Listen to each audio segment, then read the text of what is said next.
ফ্লাইটের ডেলিভারি, দুর্দান্ত cover drive, বল চলে গেল সীমানার বাইরে। প্রাণগোপাল বর্মন পেয়ে যাবেন একটি 4 রান। ড্রাইভ করেছেন সজোরে, বল চলে যাচ্ছে লং অন অঞ্চল থেকে সীমানার বাইরে। প্রাণগোপাল বর্মন আরো একটি বাউন্ডারি আদায় করে নিলেন। ফ্লাইটের ডেলিভারি, ব্যাকফুট ড্রাইভ করেছেন, বল চলে যাচ্ছে এক্সট্রা কভার অঞ্চল থেকে 4 রান।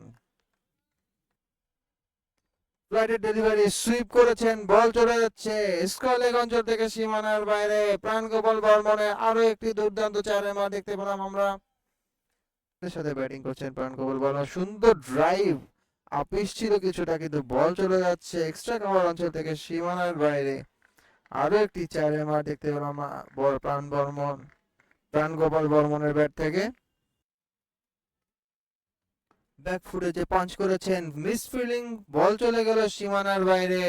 সেখানে ফিল্ডার ছিলেন মৃদুল, মাহমুদুল ইসলাম মৃদুল। ফ্লাইটের ডেলিভারি, ব্যাকফুট ড্রাইভ করেছেন, সেখানে আরো একটি ফিল্ডিং মিস হলো, বল চলে গেল এক্সট্রা কভার অঞ্চল থেকে সীমানার বাইরে। প্রাণগোপাল বর্মন আরো একটি 4 মার বলার। সজোরে হাঁকিয়েছেন, মিড উইকেটের উপর থেকে বল চলে যাবে সীমানার বাইরে। দুর্দান্ত একটি ওভার বাউন্ডারি দেখতে পেলাম আমরা ব্যাটসম্যান প্রাণগোপাল বর্মনের ব্যাট থেকে। সজোরে হাঁকিয়েছেন, বল চলে যাচ্ছে মিড অফের পাশ থেকে, বাউন্ডারি। প্রাণগোপাল বর্মন সজোরে হাঁকিয়েছেন, ক্যাচ হওয়া সম্ভব